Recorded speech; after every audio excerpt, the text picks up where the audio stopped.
Okay, so one more topic before we're done, and then we'll just do a couple examples where we look at every property of polynomials, is the multiplicity. Okay, so best explained here by an example. There's 3 zeros here, right? You would set this equal to 0 and solve, so each factor would be 0.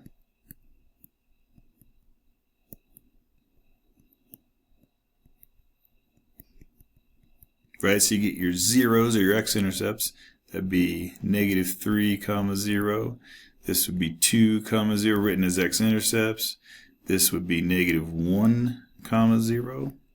Or your zeros are x equals negative. Another way to write it: x equals 3, x equals 2, and x equals -1. Okay, the multiplicity simply, if I asked you for the multiplicity, is just simply related to the power, right? The factor is x plus 3, the zero is -3. The factor is raised to the third, so it has multiplicity 3.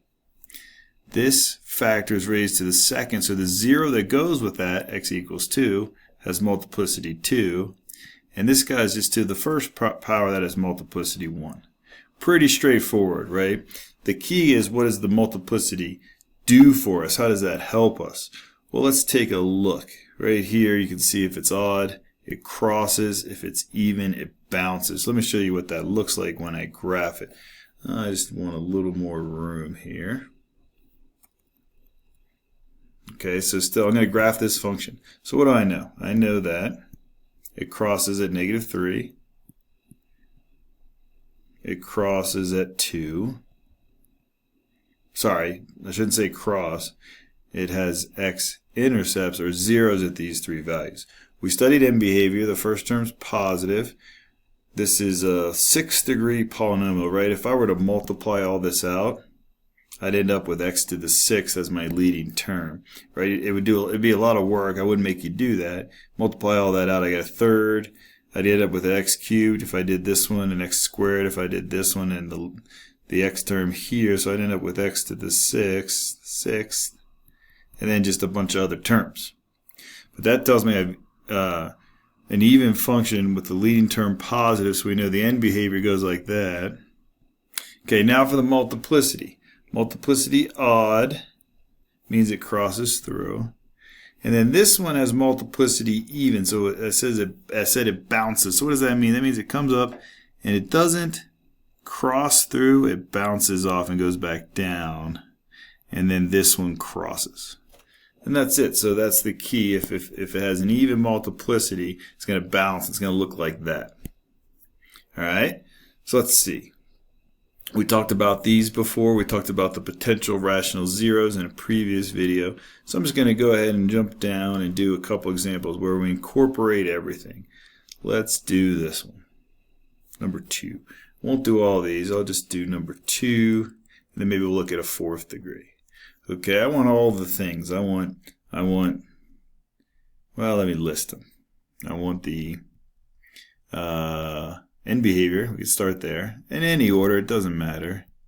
You do the end behavior. I could ask for the y-intercept. I could ask for the linear factors, product of linear factors, if we can. From that, I should be able to get the x-intercepts. What am I missing here? And then I'm going to graph it. So, yeah, that's everything. So let's take a look. End behavior, that one's easy. As x goes to infinity, because it's odd and positive, y also goes to infinity. As x goes to negative infinity, y goes to negative infinity. Y-intercept, that one's easy, 0, -12. Okay, now for all the work.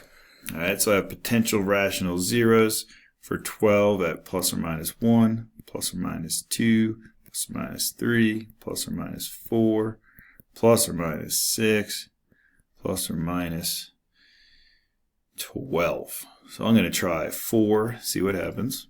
So if it goes in, that's 1, 3, -4, -12. 1, multiply 4, add 7, multiply 20. This isn't looking good.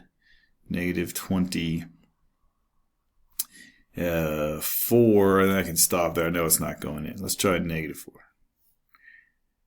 1, 3, negative 4, negative 12, 1, negative 4, negative 1, 4, 0, 0, negative 12. No good. So I got to keep going. So let's keep trying linear factors. I'm going to try 2. 1, 3, negative 4, negative 12.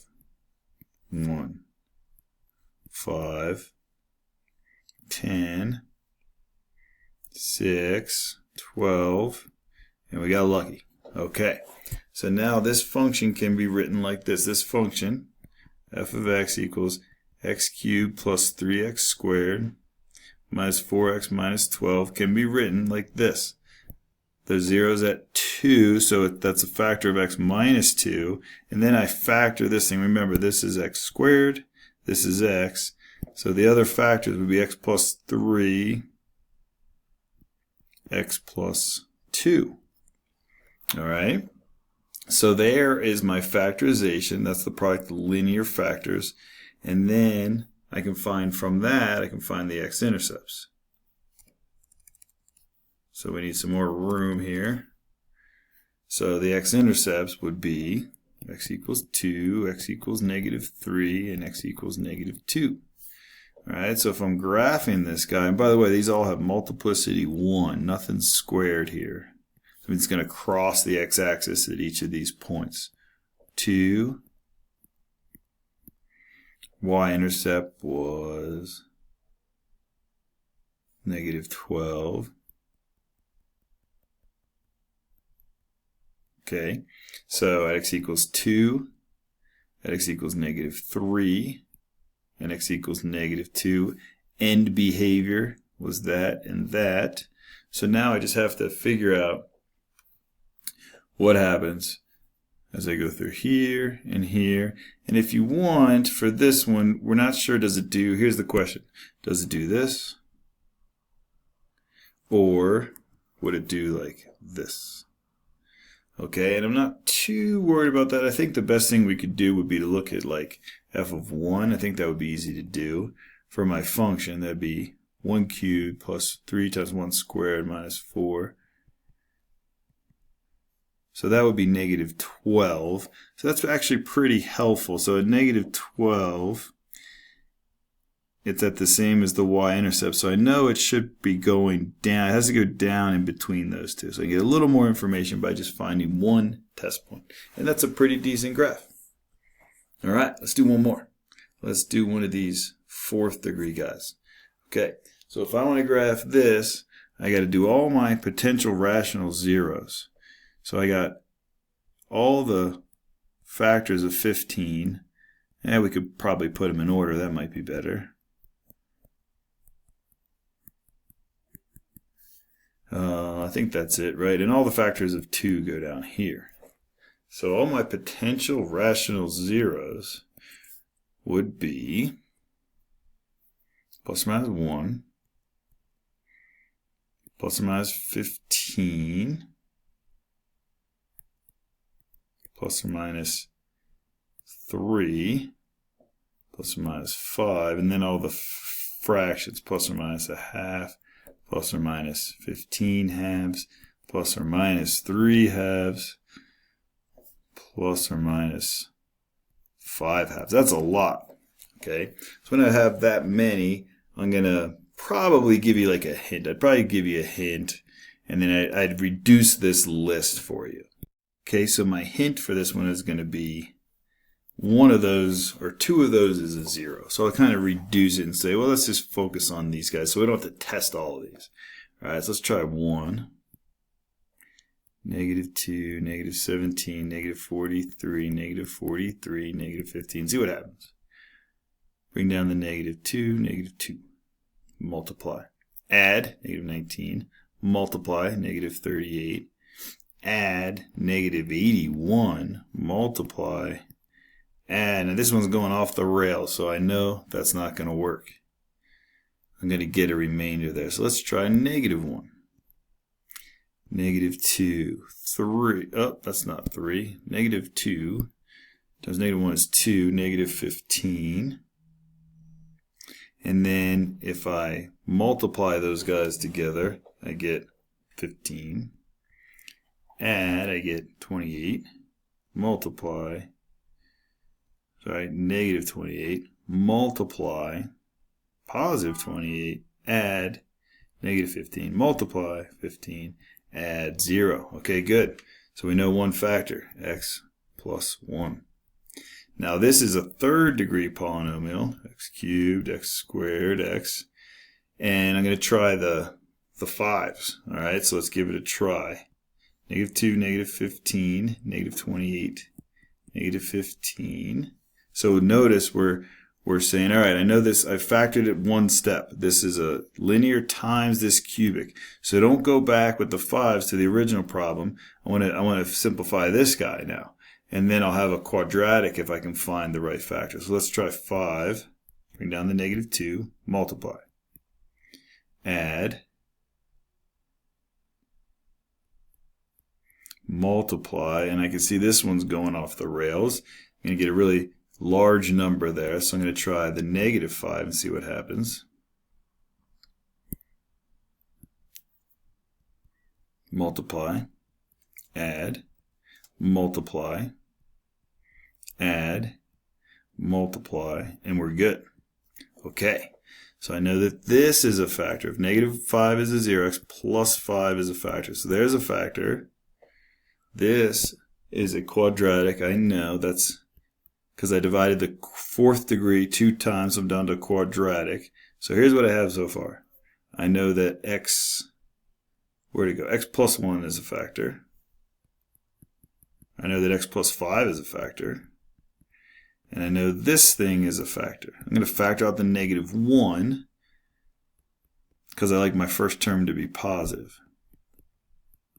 And that makes everything positive. So I factored a negative 1 out of there and put it out front. It makes everything positive, and that'll allow me to factor this thing a little bit easier. So we can do the AC method, we can do the slide and divide method, or this one we could probably get with trial and error, because to get 2x squared, I know it has to be 2x times x. And to get positive 3, and adding to get a positive, has to be 3 and 1. So I have to figure out where to put the 3 and where to put the 1. Let me take a guess there. See if that's right. 2x squared plus 2x plus 3x gives me plus 5x plus 3. Okay, this is my product of linear factors. You notice I have 2 of those. So I can write x plus 1 squared, x plus 5, 2x plus 3. And I'm almost done. Let's see what we can come up with here with a graph. I got a bounce here because of multiplicity 2. So I have my x-intercepts at negative 1, multiplicity 2. I got 1 and negative 5. And if I solve that, I should get negative 3 halves. So that's here. And negative 5. So 1, 2, 3, 4, 5. End behavior. So end behavior is going to be very helpful. This is a fourth degree polynomial and it's negative. So those two things tell me it goes down and down. That means as x goes to infinity, y goes to negative infinity. And as x goes to negative infinity, y goes to negative infinity as well. Down and down. All right, and then the intercept is 0, negative 15, the y-intercept. So a quick sketch of this guy puts me here. Let's see, 5, 10, 15. So it's got to go like that. It's got to go like that, and that means it's got to cross through there. And it's got to come up here because it crosses. And negative 1, it bounces and then goes down. I'm not really too worried about these. We can find these if we want to by just kind of figuring out maybe what f of negative 3 is or in between here. But I'm okay right now with just the rough sketch. And this looks pretty good.